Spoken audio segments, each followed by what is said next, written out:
Welcome back to part 4 of the Garden Weekly Bible Study through the book of Hebrews. Today we are going to be looking at verses 4 through 6, and I've titled this session The Firstborn Son. We're going to be finishing off the introduction to the book of Hebrews and then taking a look at the first few quotations of the Hebrew scriptures that Hebrews has, which are absolutely, this book is full of them, but they're often misunderstood. So I'm going to start by looking at verse 3 all the way through verse 6 here to give us the complete thought. After making purification for sins, he sat down at the right hand of the Majesty on high, having become as much superior to angels as the name he has inherited is more excellent than theirs. For to which of the angels did God ever say, "You are my son, today I have begotten you"? Or again, "I will be to him a father, and he shall be to me a son"? And again, when he brings the firstborn into the world, he says, "Let all God's angels worship him." So let's break this down. We're going to start in verse 4. And we are going to try and find out why Jesus can sit down at the right hand of the Father. In verse 3, he sat down at the right hand of the Majesty on high. Why can he do that? The answer is because he has inherited a name which is more excellent than theirs. Name. All right. And that leads to 3 questions. Number 1, what is this name? Number 2, what does it mean to inherit a name?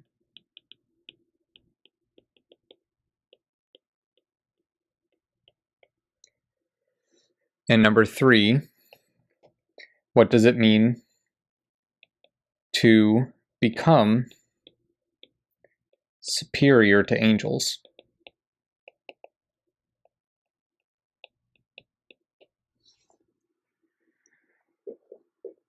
So we have the name, we have the inheritance, and then we have the question of superiority.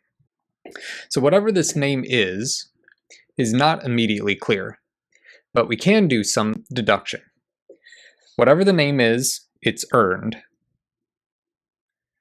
His inheritance and his glorification at the right hand of the Father comes because of his making purification for sins. Right? So because of his purification for sins, he sat down, having become superior to the angels, as the name he has inherited is more excellent than theirs. So this inheritance is tied to his purification for sins.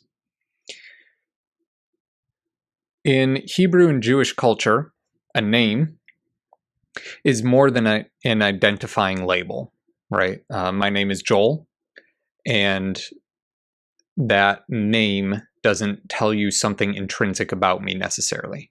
But in Jewish culture and in the Hebrew scriptures, it often does.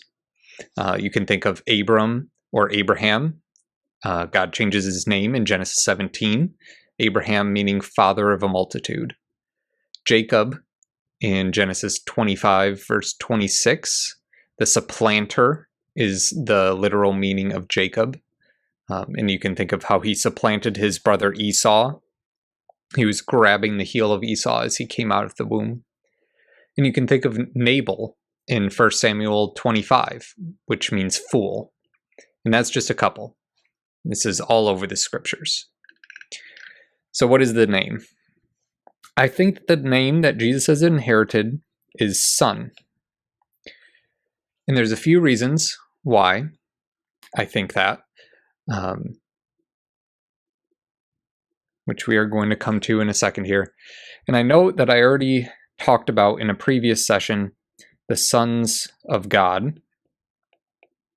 So doesn't that mean that other angelic beings also have the name Son?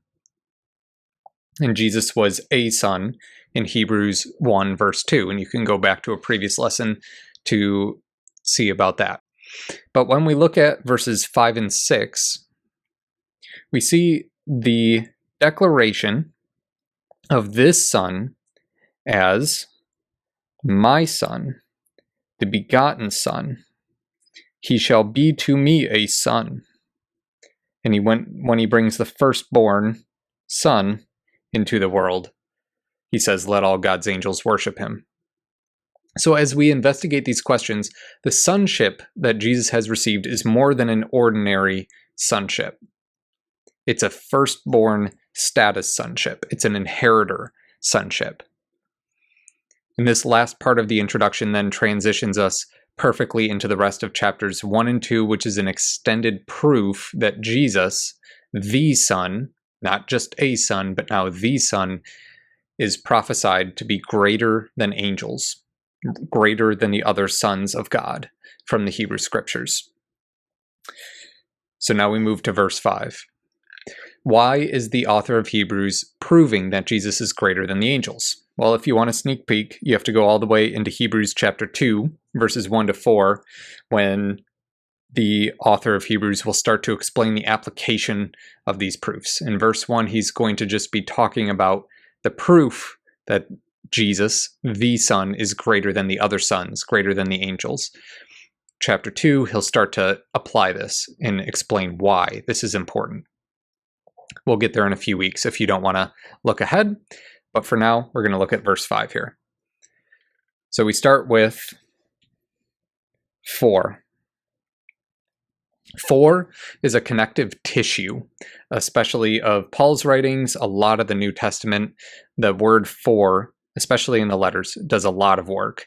It connects what came before with what comes after. It says, this is explaining the previous, or, and so on.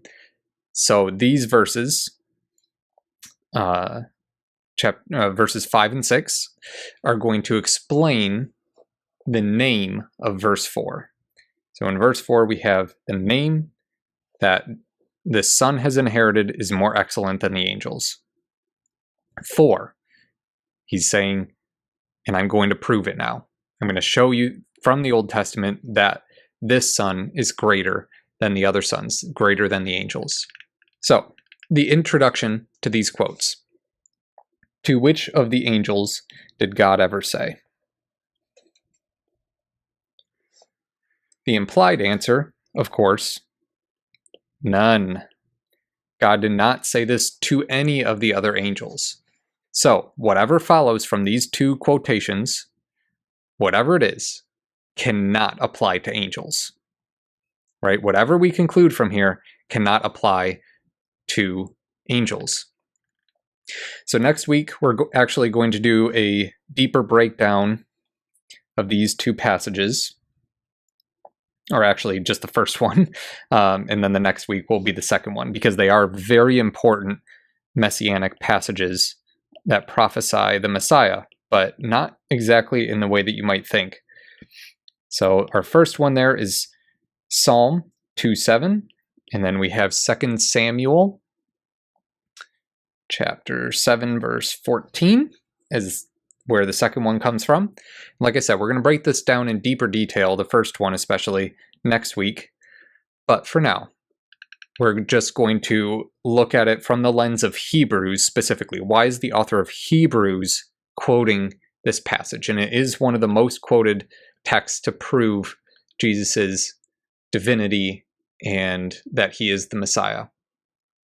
So in Psalm 2, what we see is a song of a king, probably David, talking about his being given a kingship or a reign over God's people on the throne of Jerusalem. And at his enthronement, we find this quote. As for me, I, God, and I've added that part here, the God part is from me, just explaining who the I is, have set my king on Zion, my holy hill. Now, as we hit verse 7, the I changes. The perspective of this psalm changes to the Son, to the anointed one, to the king who is now speaking. I, the Son, will tell of the decree. The Lord said to me, Yahweh said to me, you are my son, today I have begotten you. Ask of me, and I will make the nations your heritage, and the ends of the earth your possession. So the first often misunderstood word in this passage and in the quotation that the author of Hebrews uses is begotten. Traditionally, or in normal usage, I guess it's not in normal usage anymore, but during the King James time, what it would mean is to bear a child, right? Through normal reproductive means, in general, you're bearing a child. But that cannot be the meaning here. If you just read it plain text, that cannot be what it means. This king is being made a son at his enthronement. This is not a person who is being born. This is not a baby who's saying, I will tell of this decree. Today I have been begotten by God. No, this is a king who is being enthroned. He is receiving the crown upon his head. Today he is begotten. In Hebrew poetry, the second line is a restating of the first in different terminology. Usually, not always, but usually. There's a line and then a second line that expands on or rephrases the first. So I think that what this means, today I have begotten you, is basically the same as you are my son. They're linked. You are my son. Repeat this in different terminology. Today I have begotten you. God is placing this king into the line of his inheritance. He is becoming a son of God, the son of God. So Psalm 2 probably refers to David. That's what most interpreters think based on Acts, the book of Acts, and we'll see that next week. But it relates to David in some way. But this cannot be entirely fulfilled by David. It just can't. Ask of me, and I will make the nations your heritage, the ends of the earth your possession. Can this be David? Well, no. Assuming that prophecy is real, God is real, that this is true, David never saw the ends of the earth as his own possession. Right? In Psalm 2:9 through 12, here, you shall break them being nations, with a rod of iron, and dash them to pieces like a potter's vessel. O therefore, kings, be wise, and so forth. Serve the Lord with fear. Kiss the Son, lest he be angry. Kiss the Son, meaning effectively submit. Blessed are all who take refuge in him. David did not receive the ends of the earth as his possession. Not all of the nations of the earth were blessed who found refuge in David. In Psalm 2:2, in verse 2 of this psalm, we find the anointed one, the Messiah, and that finds partial fulfillment in David. David was an anointed one. David was a king over Jerusalem. He was a great king over Jerusalem, deeply flawed, but a man after God's own heart. But the ultimate fulfillment of this passage, to have a king in Jerusalem who people find blessing when they take refuge in them, who has as an inheritance and a possession the ends of the earth, that cannot be David. It has to be his descendant, Jesus. That's the son that the book of Hebrews is writing about. That's why this quote happens in the book of Hebrews, because this son of Hebrews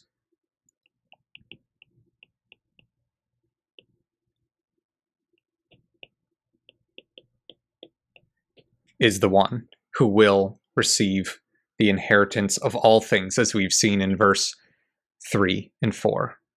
Jesus is the ultimate inheritor of all creation. Now we move to 2 Samuel, the second quote here. Chapter 7, verses 12 to 14.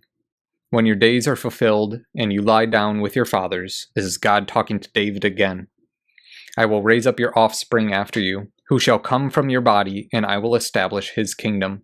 He shall build a house for my name, and I will establish the throne of his kingdom forever. I will be to him a father, and he shall be to me a son. So, who is this talking about? The author of Hebrews thinks that it's talking about Jesus. At the time, the obvious candidate for fulfillment would be Solomon. Because David, in the context of this, we'll see this in a couple weeks, was attempting to build a temple. God tells him, you won't build my temple, and starts into this. The offspring after him shall build a house for my name. The initial thought would be Solomon's temple. Okay, sure, makes a lot of sense. Solomon did build a temple, but Solomon also failed in his duty to actually live and rule with a heart for God. And his desires for earthly passions, especially women, turned him toward serving other gods. And certainly, his throne was not established forever.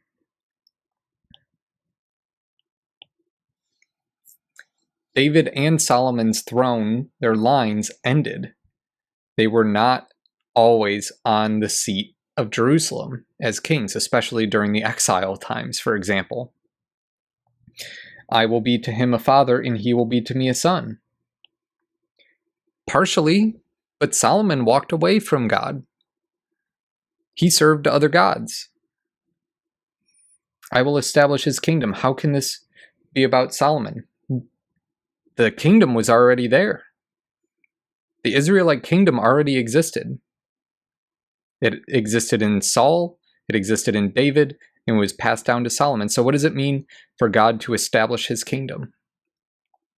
Solomon's kingdom didn't last forever, so this cannot find its full fulfillment in Solomon. Yes, the initial context of this passage talks about the building of the temple, and Solomon did build a temple. Solomon was an anointed one who built the temple of God in Jerusalem. Later in verse 14, God also claims that the son will be beaten and battered by humans. As far as we know, that never happened to Solomon. In verse 11, we see that a true home will be given for Israel where they will never again know war. That didn't happen with Solomon. The son that is talked about here, the true inheritor of the throne of God's people, the one to bring true rest. Here we have verses 10 and 11. Dwell in their own place. Don't they already dwell in their own place? I will give you rest from all your enemies. They already had rest. They were already in their promised land. The true inheritor of the throne of God's people, the one to bring true rest, is not Solomon, but a further descendant of David's line, Jesus. That's why the author of Hebrews quotes this. That's Jesus. All right, so now we continue into verse 6. It continues with a third quotation, but with some strange commentary. And again, when he, God, brings the firstborn into the world, he says, let all God's angels worship him. What does it mean to bring a firstborn into the world? Jehovah's Witnesses and Mormons would agree, though in different ways, that this talks about God bringing Jesus first creation of God into the world, though probably through his birth in Bethlehem. This is not talking about Jesus being the first creation of God. I don't even think that this passage is talking about Jesus being born into Bethlehem, though that is a possible reading, and it's probably the one that you would think of on first look at the passage. But first we have to question what firstborn means. We have to think about the first 5 verses that we've already read. So we have to take that context. So the author of Hebrews is pointing out again and again that this son, Jesus, was given a unique sonship and inheritance unlike the angels. Right? So firstborn relates to sonship, but it is not like the angels, sons of God. So the angels may have been sons of God, or some of them were sons of God. The angels are glorious, they're in the throne room, but they are not given a sonship like this. In the Jewish culture of the time, a firstborn implies the one who receives the inheritance. Think of Jacob and Esau. Esau was the firstborn from his mother's womb. He had the inheritance, but he gave it away to Jacob. And Jacob became the firstborn. He became the inheritor of the bulk of his father's property. We're talking about inheritance when we're using this language of firstborn. And that also sets the context for into the world. So I don't think that into the world means Jesus' birth. Let me go over here. Not Jesus' birth.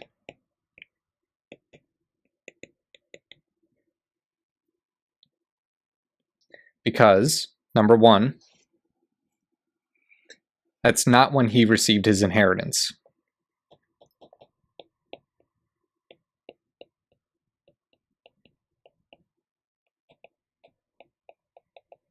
Jesus wasn't born and immediately became the inheritor. He became the inheritor after his resurrection and ascension. And we'll see that in a minute. Number two, Jesus' birth is when he emptied and humbled himself.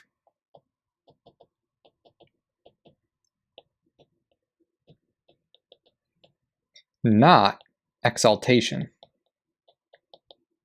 And this, inheritance, bringing the firstborn into the world, God's angels worshiping him, is talking about inheritance and exaltation. We can see a humbling in Hebrews 2:9, Philippians 2. So what does it mean?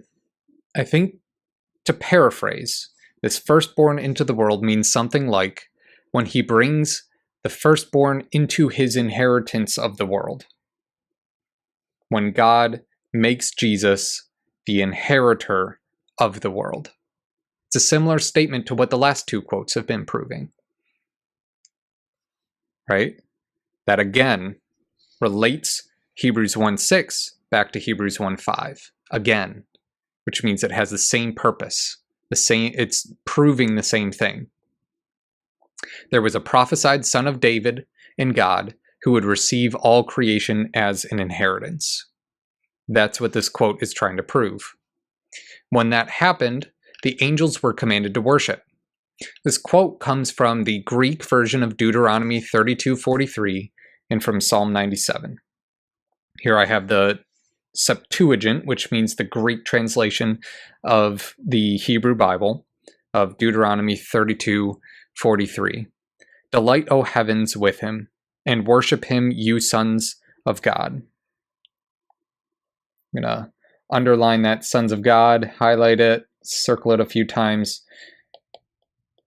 This is what the author of Hebrews, this is the line that the author of Hebrews is looking at. Worship him, you sons of God.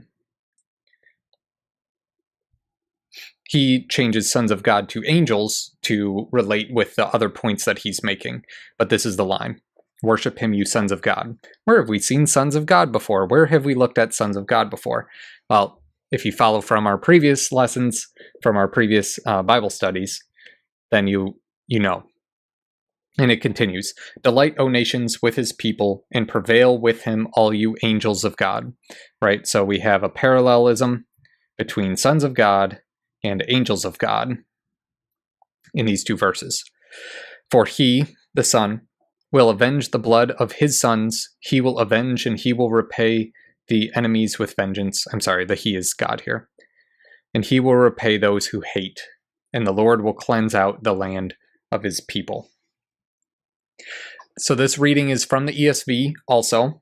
You can also find it in the ESV because they take the Septuagint and apply it to this verse, as well as the Dead Sea Scrolls, both of which agree on this verse. It's complicated and probably confusing if you're not familiar with translations in Septuagint and all those types of things. It doesn't matter. Those reasons are boring. Whatever the case, I think that this probably is the original reading, confirmed by both the Septuagint, the Dead Sea Scrolls, and by the author of Hebrews using this quote. So, this worship him, you sons of God, whatever the case, we're taking that out and applying it to Jesus here. So this passage as a whole of Deuteronomy 32 is talking about the day of the Lord, when final ultimate justice will be paid on to the wicked, and the Lord once again rules the whole world, right? The Lord will cleanse out the land of his people. God once again rules the whole world. So as we saw earlier in another lesson, I believe lesson 2, in Deuteronomy 32 verse 8, we saw that Yahweh God gave a subordinate rulership to the sons of God after Babel. You can also see this in Psalm 82, where God castigates and condemns these subordinate gods, these sons of God, for failing to rule well over the nations. So this passage, speaking of God, has been shifted by the author of Hebrews to point to the Son. The Son is the one who inherits rulership of the world, and the one who inherits receives the worship of the sons of God, which is equated with angels. Angels, for the author of Hebrews, are sons of God. And this brings us back to part 3 of our study. This son is greater than the other sons. He is not like them. He is a unique son, the creator and inheritor of all creation, one worthy of worship, and only God is worthy of worship. Revelation 22 verses 8 and 9. This son is not the Father, but he is God. So what have we learned about the Son from these 3 verses? Number 1, Jesus is the inheritor of the name Son. That is what everything has been driving to in Hebrews so far. Jesus is the inheritor. Number 2, Jesus is the begotten Son, not created, made the inheritor. And again, in number 3, Jesus is the worshipped firstborn inheritor. Jesus became the inheritor through what he did. And we're going to continue through the book of Hebrews, and we're going to see that. Thank you for being with me today. Thank you for studying Hebrews with me here. The Garden Weekly is a weekly newsletter and ministry helping you to find Christian videos, podcasts, and articles that will deepen your understanding of Scripture, God, and the world around us. If you'd like to subscribe to the newsletter, you can go to thegardenweekly.com. The link will be in the description. And if you enjoyed the video, hit the thumbs up, subscribe, bell, you know the drill. Thank you for being with me again. My name is Joel Fisher, and I'll see you next time.